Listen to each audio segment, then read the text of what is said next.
free TV with every fallout shelter.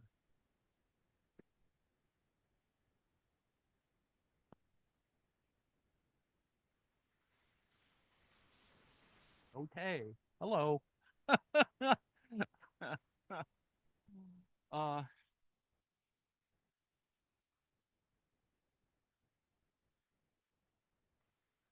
welcome. And your mic is a bit low.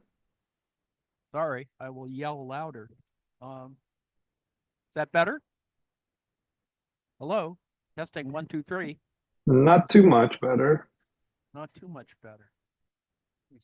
I'm not sure what I can do about this. Let's see. Well, it's cranked all the way up, so I'm going to have to yell.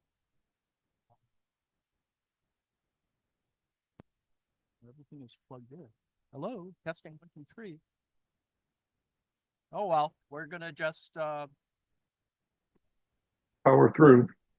yeah, we'll just muddle through this. I do have a 15-minute video. This is Paul Koschott talking about the transformation problem.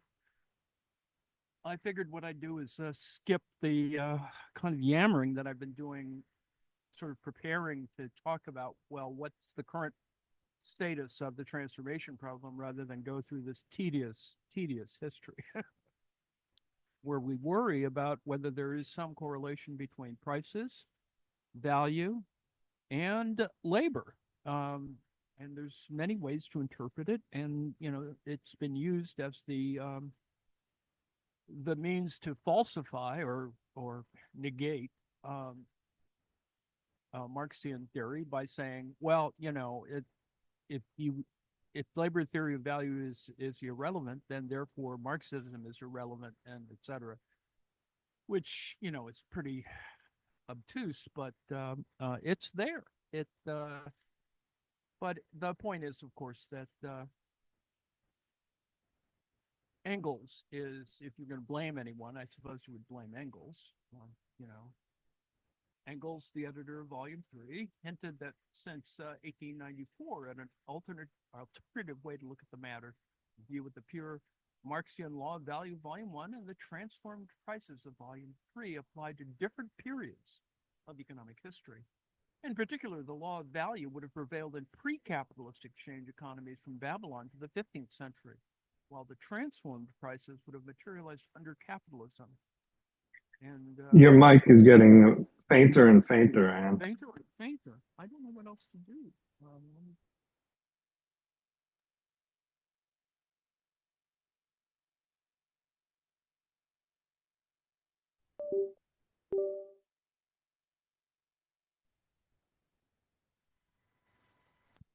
How's this now? Is this better? oh yes.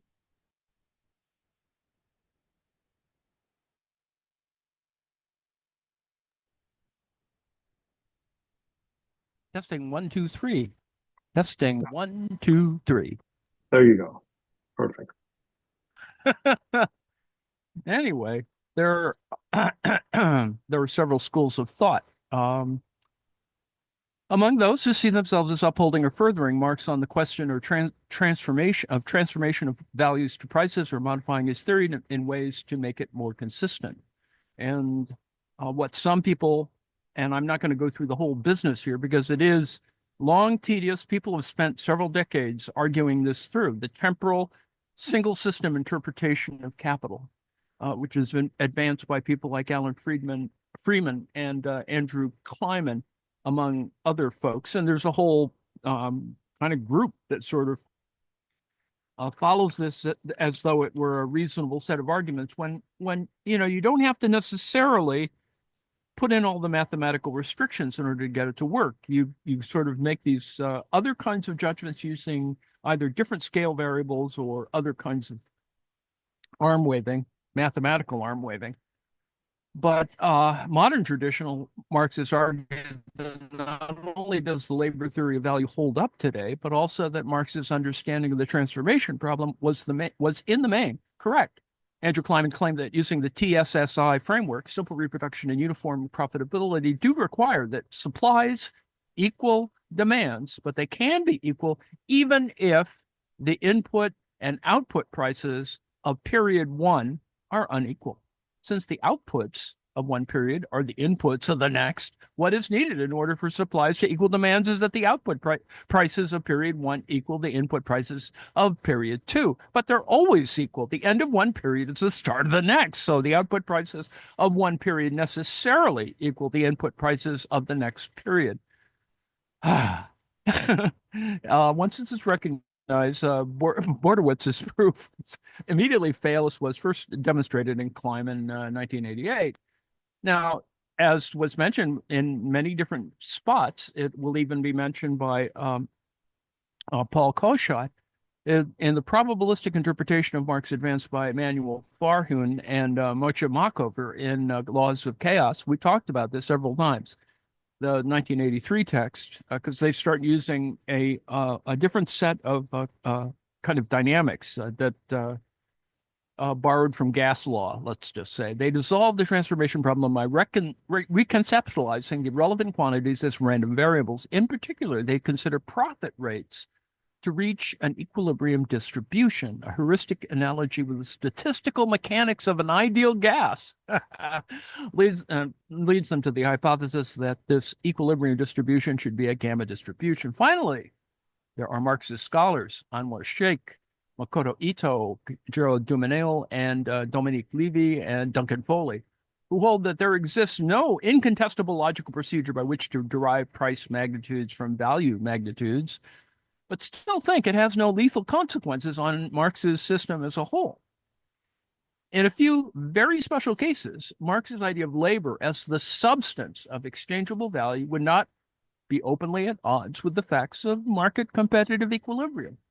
These authors have argued that such cases, though not generally observed, throw light on the hidden or pure nature of capitalist society. So you see they're weighing in on a more positivist, you could say. It's not really positivist, but it's more positivist than saying it's all kind of random, has huge amounts of indeterminacy. Thus, Marx's and related notions of surplus value and unpaid labor can still be treated as basically true, although they hold that the practical details of their workings are more complicated than Marx thought. Well, that's pretty true. Now, here's a review that Foley does. In the early 1980s, Gerard Dumenil and I, that is Duncan Foley, independently put forward an interpretation of Marx's theory of value, called variously and undescriptively in this book and the literature as a whole, the new solution, the new approach, and the new interpretation. You'll see some references to the new interpretation literature, which coincides in many respects with the single system, that is the TSSI interpretation. We also insisted that Marx's theory of value was a monetary theory of value, that his concern was to establish the dialectical links between the expenditure of labor and the realization of money value through the sale of an output in a commodity-producing system, and that the core claim of Marx's treatment of the transformation problem, that is, the identity of gross profit and unpaid labor time, could be given a rational and rigorous defense. And, so there's no direct, at least in the text that Foley is reviewing, there is no direct confrontation of the relation. I think there are other articles. There are other articles that ask about the relation between the single system approach to the new interpretation. But it is this idea about what counts as a monetary expression of labor. And this may just simply be, moving shells around in the shell game. It is the new interpretation defines the monetary expression of labor. Rodriguez Herrera argues persuasively that the phrase monetary expression of labor is more appropriate scientifically than the more commonly used monetary expression of value. You see, most of this is argued at a kind of linguistic level. That is, you're looking at sort of semantic differences. But then again, that's the problem of reading Marx anyway, because of the German translations and the French translations and then the English translations, blah, blah, blah. And imagine how more complicated it's gotten with an entire several generations of Japanese translations.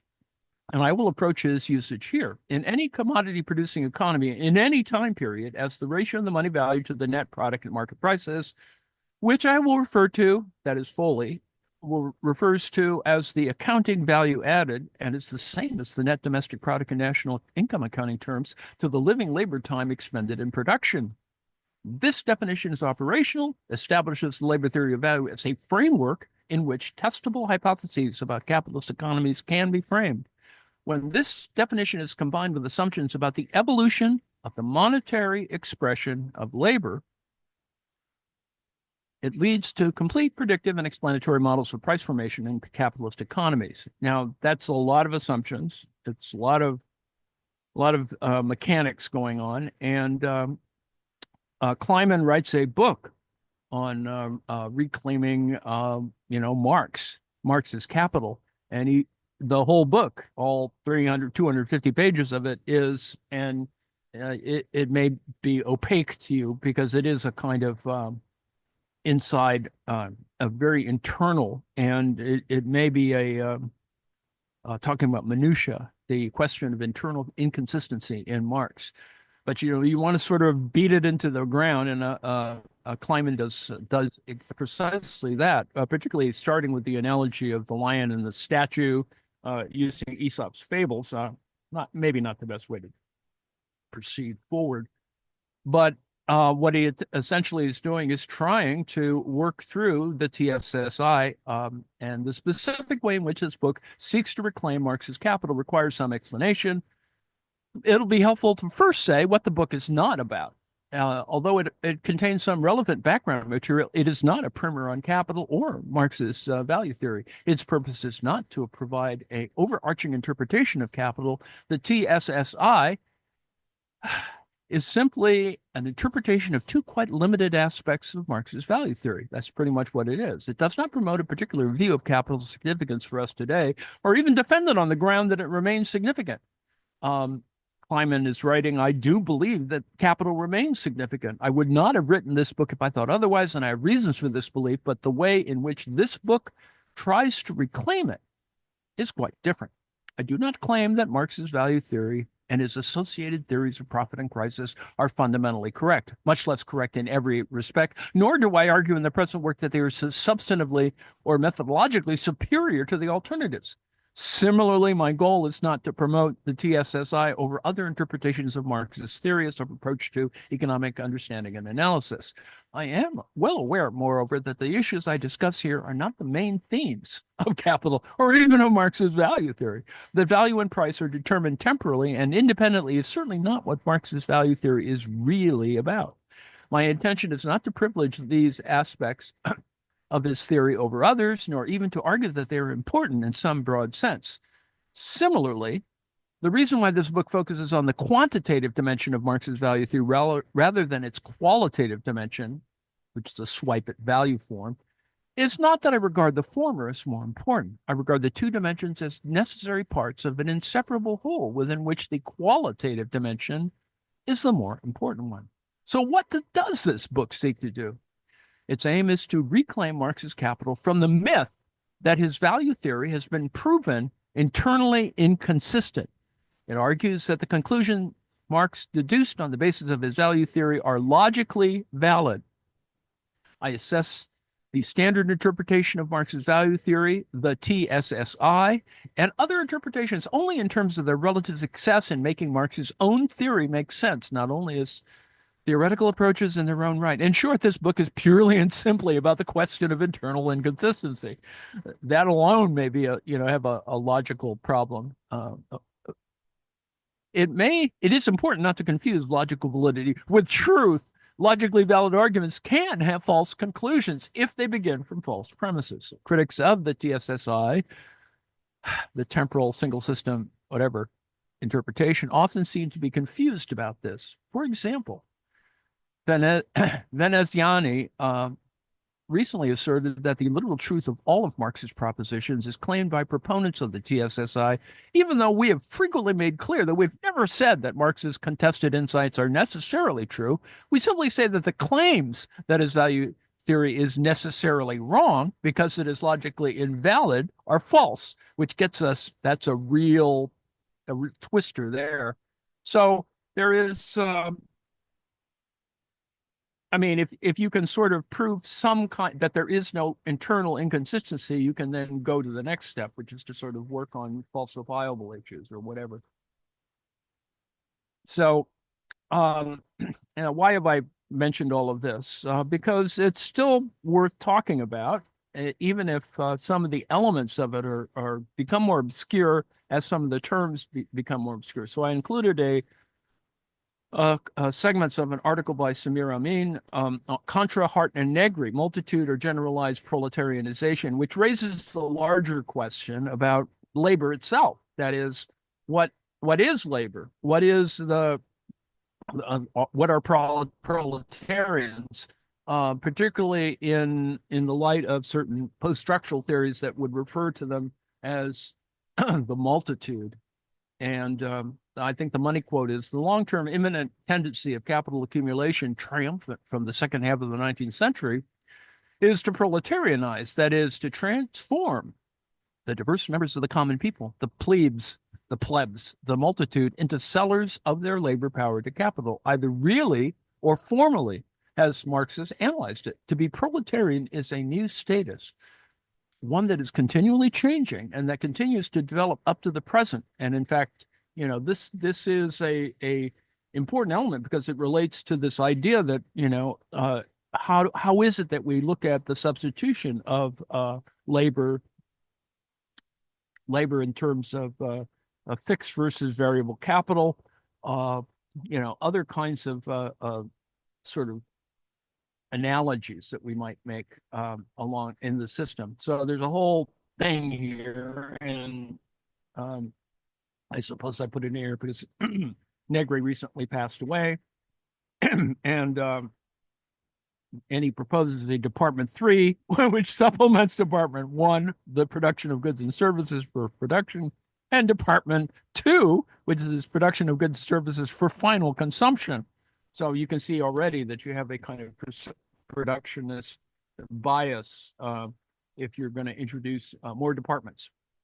Anyway, and what it boils down to is, coming to some sort of conclusion about certain things that we're currently involved with, and that is the idea of imperialism. And whether it makes some relationship to a broad range of proletarianized folks.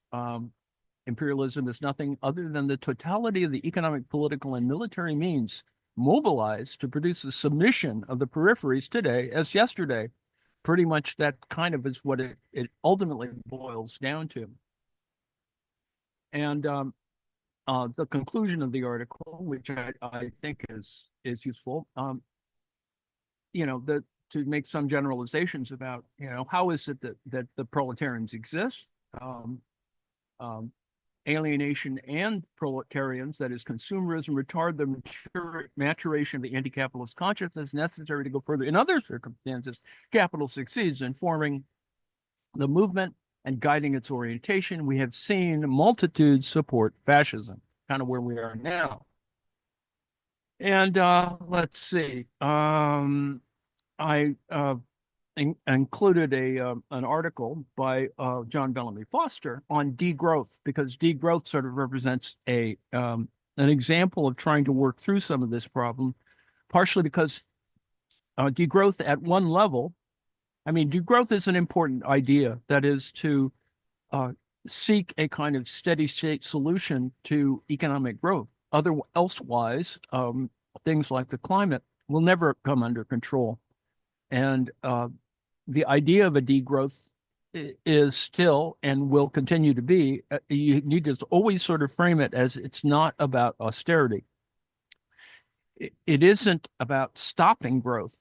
It is about redirecting growth, let's put it that way. And I think that that's the kind of nature of how, we sort of interpret or reframe approaches to capital.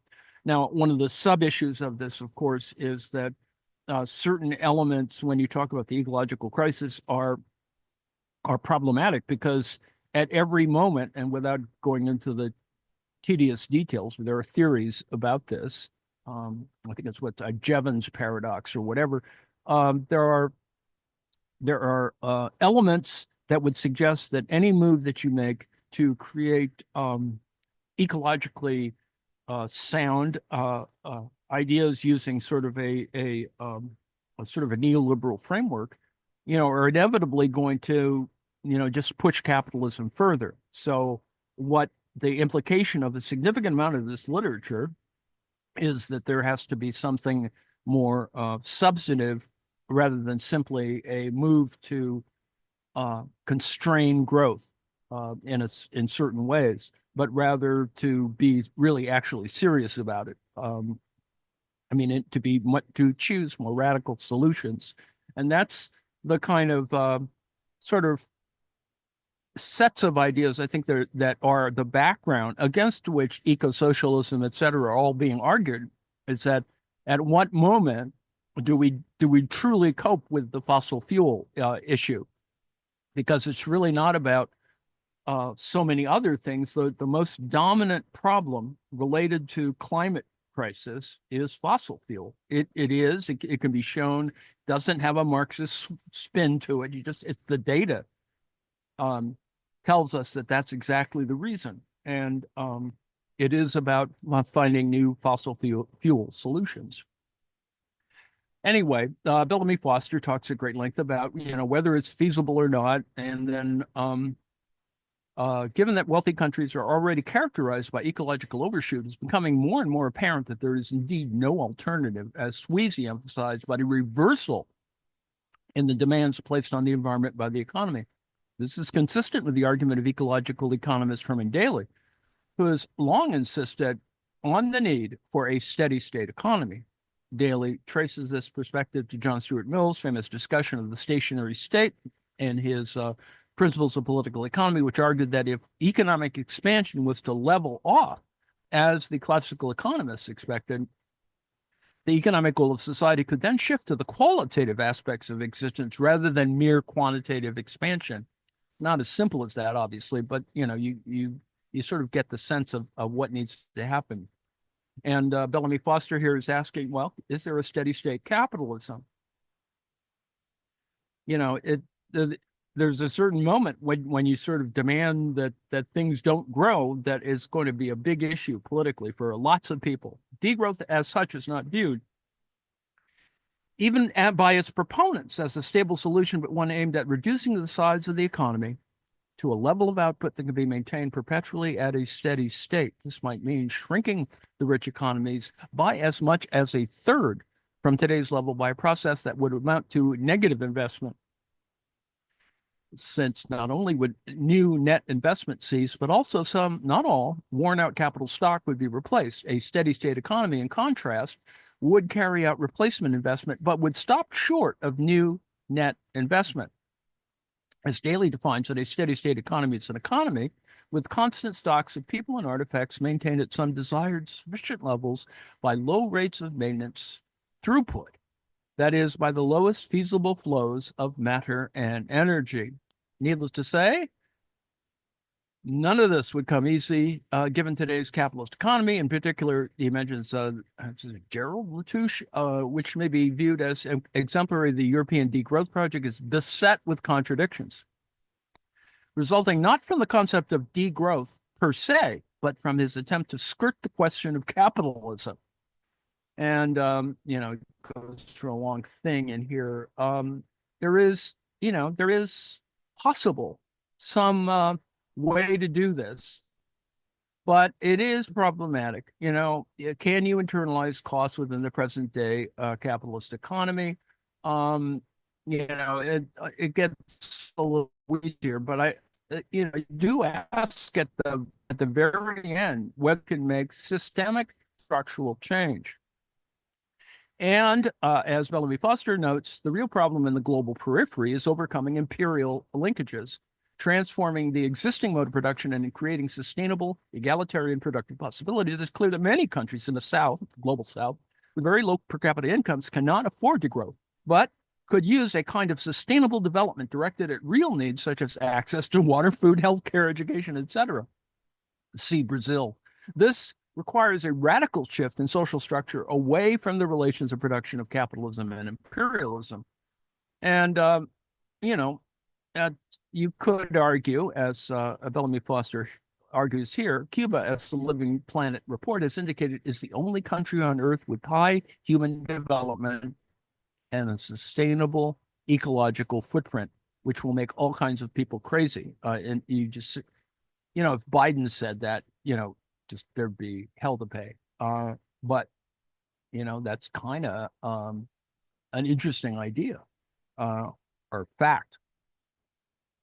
But as Bellamy Foster concludes, as valuable as the degrowth concept is in an ecological sense, it can only take on genuine meaning as part of a critique of capital accumulation and part of the transition to a sustainable, egalitarian, communal order, one in which the associated producers govern the metabolic relation between nature and society in the interest of successive generations and the earth itself. That is, socialism and communism, as Marx defined it.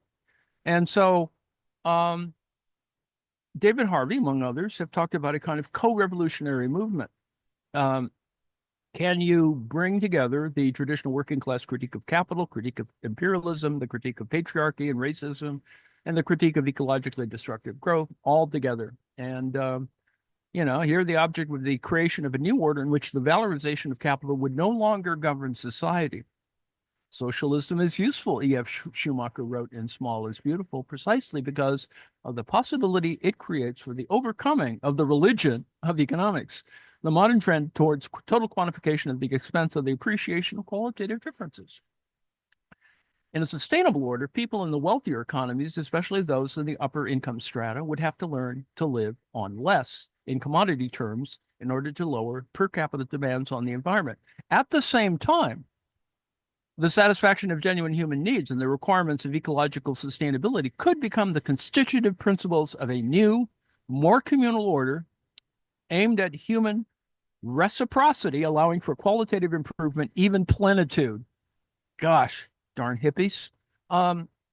So such a strategy, not dominated by blind productivism, which is what I've been yammering about before, is consistent with providing people with worthwhile work. The ecological struggle understood in these terms must aim not merely for degrowth in the abstract, but more concretely for de-accumulation, a transition, gosh, that jargon, a transition away from a system geared to the accumulation of capital without end. In its place, we need to construct a new co-revolutionary society dedicated to the common needs of humanity and the earth. Now, this is more hippie punching in that sense. You could argue it from that perspective. The issue is still one of, how is it that we relate the prices of things to actual values? This is the conflict between the quantitative and the qualitative. And I'll close, because I think I can close, with a 15-minute video by Paul Koschott. And, forgive Koschott et al. He's talking slightly technically, but I think he gives the general perspective on why the transformation problem, this video was done 6 years ago, I think, is still relevant. And this is, he's still working through a lot of his stuff. There's several other, other important things that Koschott engages in up there in Glasgow. Let's see if we can get this to work.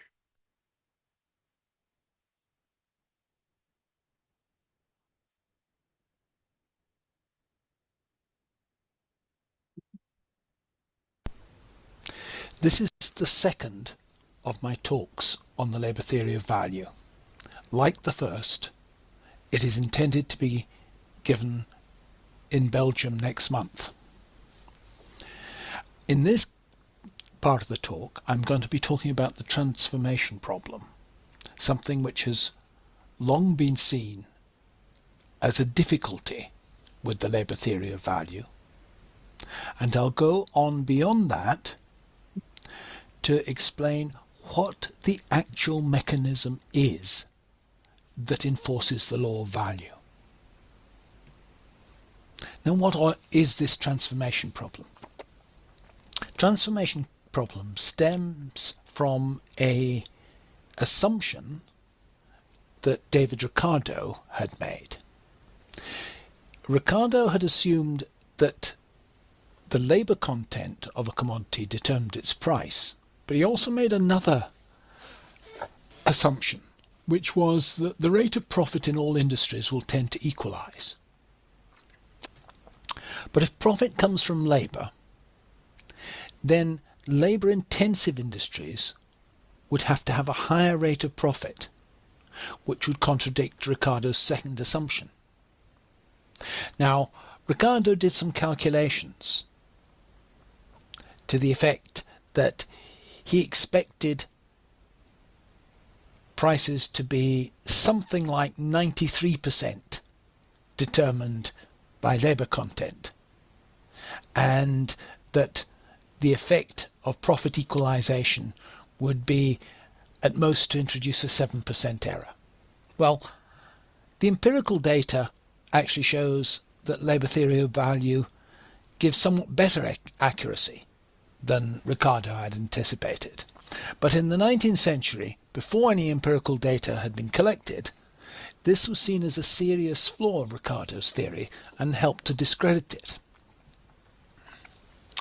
Marx claimed that he had a procedure to transform labour values into profit equalising prices. Basically, he assumed that surplus value was redistributed towards capital-intensive industries. But later on, towards the end of the 19th century, economists pointed out that the examples Marx had used were very limited, and if one generalized it, there was a logical flaw. The situation had become such that by the 1960s, Samuelson, who I've mentioned before, said that all that you had to do in order to transform labour values to prices was to take out an eraser and rub out all references to labour from Marx's argument, and then you'd have a theory of prices. But until the 1990s, nobody had actually bothered to see whether profit equalising prices or labour values gave a better prediction of real-world prices. Once people started to do this, it became clear that profit equalising prices are actually not any better than labour values in predicting real prices. David Zachariah has done a multi-year study looking at the relationship between prices, market prices, labour values and profit equalising prices for all the OECD countries. And he shows that sometimes labour values give a better prediction and sometimes production prices give a better prediction. So there is no clear advantage to the production prices. Now, why is this? Once you look at empirical data on the rate of profit for different industries, you find that Ricardo's basic assumption is not met. I've got a plot here of, on the x-axis, the capital labour ratio of various industries in America, and on the y-axis, their profit rate. Now, according to Ricardo's assumption of profit rates equalising independently of the capital labour ratio, they should all lie around this dotted line. If, on the other hand, the straight labour theory of value applies, you would expect the profit rates to be higher in those industries which had a low capital to labour ratio, and for the profit rate to fall off in the industries which do have a high capital to labour ratio. Now the dots are the empirical data, and you can see that this line predicts the results a lot better than this line, which is what the simple labour theory of value would predict. But it's not what a profit equalisation theory would predict. So why is it? We know that the labour theory of value is empirically true. There remains the problem of explaining why it is true. And we didn't get an answer till that until a couple of mathematicians started to apply the methods of statistical mechanics to the problem of the law of value. And this was laid out in a book called The Laws of Chaos, which was published in 1984 by two mathematicians, Farjun and Markova.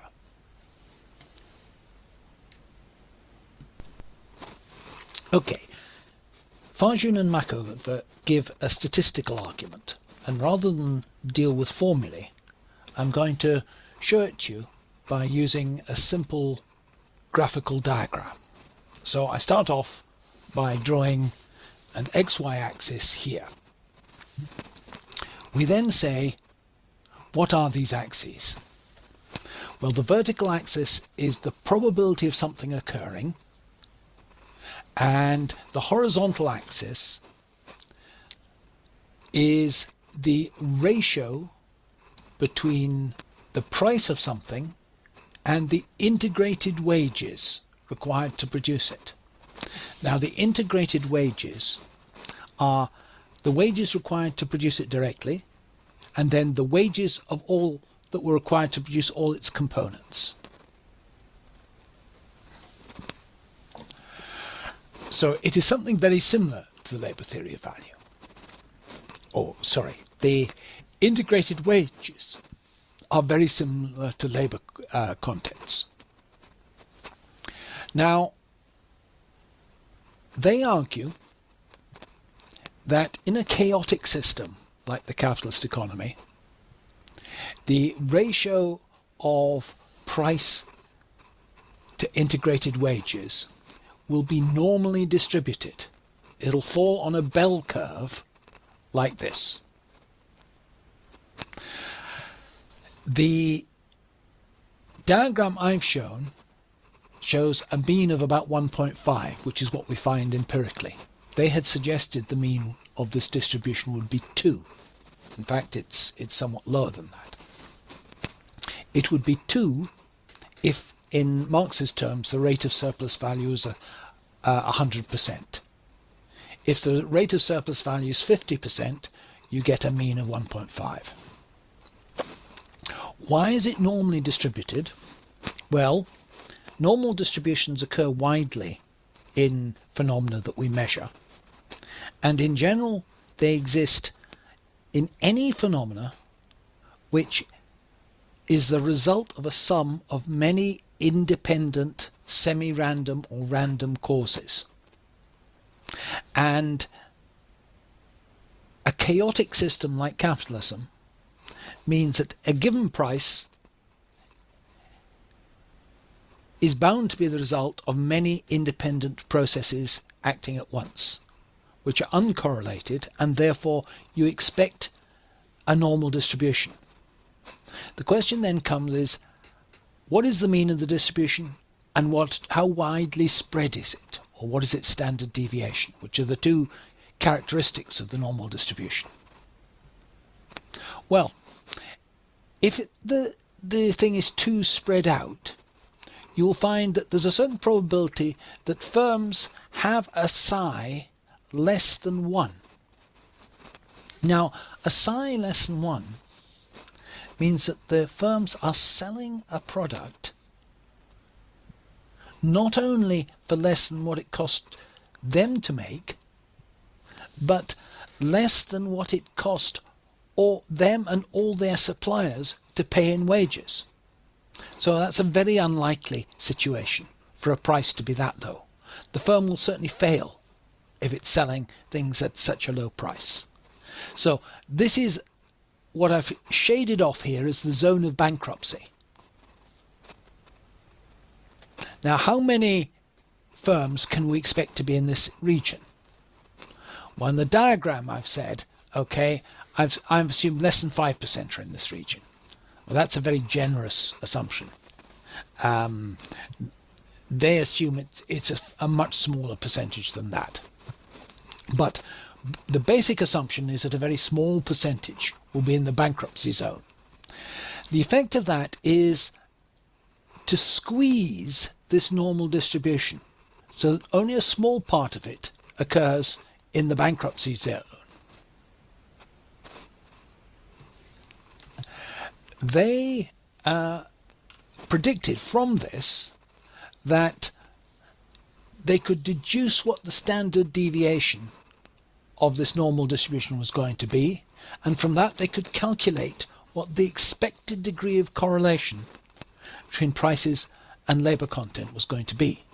And they predicted the sort of high correlation that was actually observed. Now, all the empirical studies I've cited earlier, occurred after Farjun and Machover had made these predictions. So it is therefore a very strong scientific prediction. They'd made a prediction on the basis of theory, which was quantitative, and when people carried out the measurements, it was found to be true.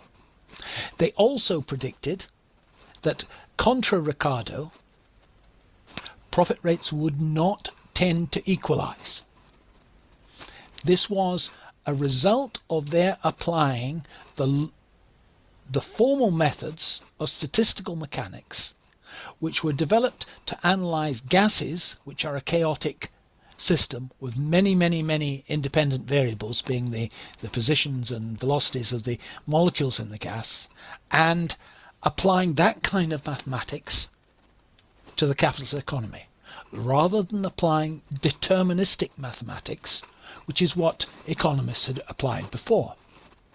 Now, here is some data that Zachariah collected, which plots the actual distribution of the price to wages ratio and plots it as a probability distribution, and he compares that with Farjun and Machover's prediction, which is the dotted line.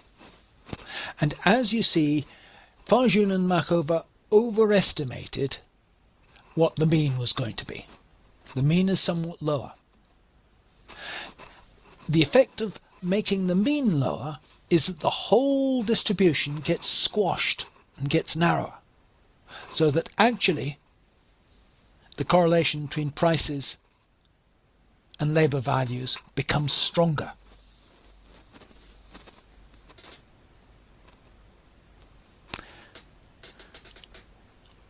Marx said he was working on trying to understand the laws of motion of capitalism.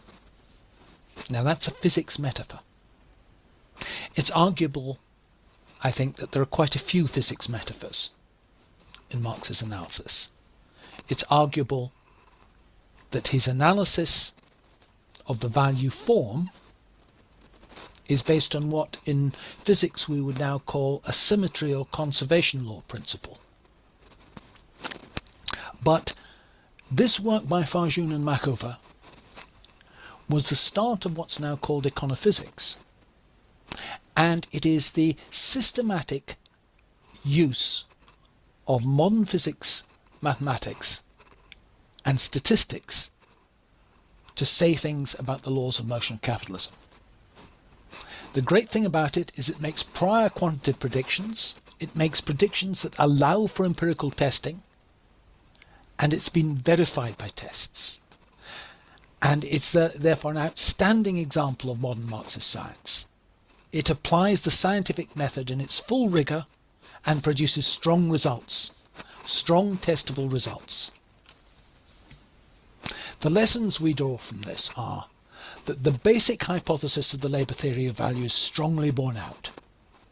The value of output of an industry is 95% or so determined by the direct and indirect labour used to produce that output.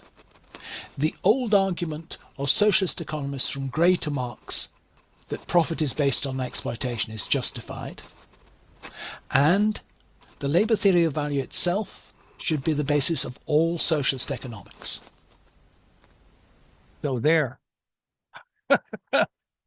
What I did was also include two other videos by Cont'd on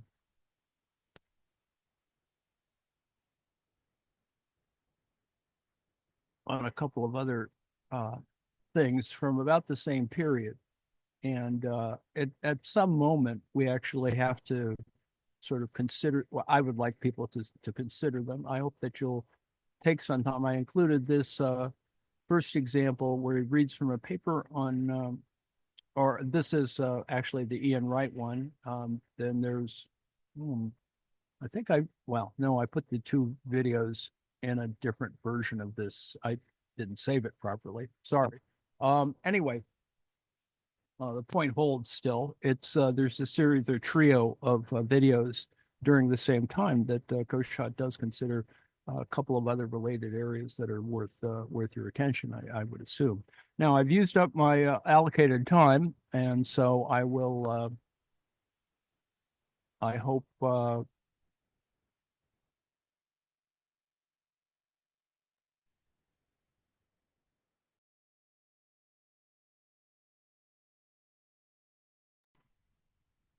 testing. Damn it. I hate this.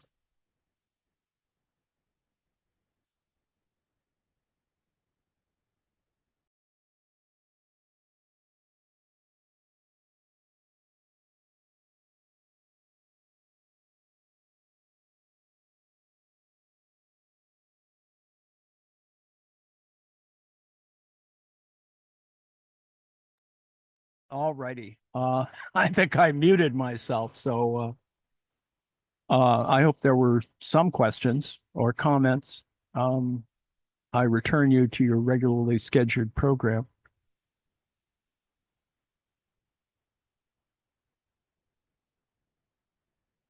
Warren? Well, thank you for that, Ian. I really enjoyed that. I wish you had got into the donut, but our Well, beggars can't be choosers. we can talk about the donut subsequently in the future. Well, that's where everything leads to is the donut essentially. Yes. So that's the ultimate in the whole degrowth thing. But as no one thinks about the bigger picture in saying, all right, how do I fulfill my needs and my wants? So they don't look at the bigger picture. So that's where it ultimately comes to a head. Like Yes. people will keep on doing what they're doing until we are really forced. Like one of the metaphors, or one of the things that I've heard is, how hard do we want to hit the wall? Yes. That instead of like really depressing people, saying we're doomed, because it's basically like saying, how hard do we want to hit it? Right now, we're going to hit it really hard. Yep. So that's basically like yeah, go ahead. No, I think, it's right in front of our eyes, a warmer planet. The whole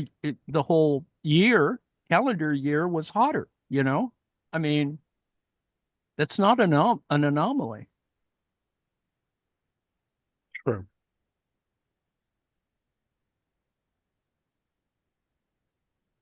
But whether we're doing anything about it is a whole different question. And it appears as if we're going to have another 4 years of waiting for something to happen while other people do really stupid things. Well, one of the things like I always think about is like, all right, how do you even attempt to unwind all the investments? Like you'd have to like structure some sort of like unwinding, like, or how do you change it? Like one of the things that she talks about in the book is the evergreen direct investing. Mm. So. Well, there are other approaches to it. You create massive global wealth funds in order to, make the changes. And require everyone, not unlike the proportion of GDP for defense for the climate. Be That's nice if it'd be nice if we all stopped fighting each other, but whatever. Yes, that'd be good. I think it could happen. It's simply we're not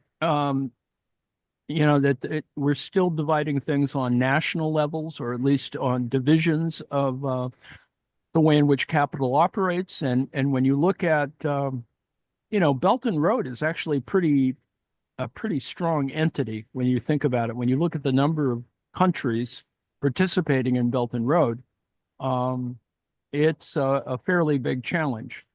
And yes, it's not quite arrayed the same way from a capital point of view, but it's pretty significant and will become important. One would hope that they would adopt the same kind of strategy, but they probably won't. This is this global discussion about this is constantly being, subverted, right? If you have an oil producing country, hosts the the pollution conference, you're going to screw yourself eventually, which is what has happened. So, Where's Grace when we need her? indeed, these are important. That's right up her alley. Yeah, indeed. Yeah. Let me. I'm over my time, so I will stop the live stream. We can return and yell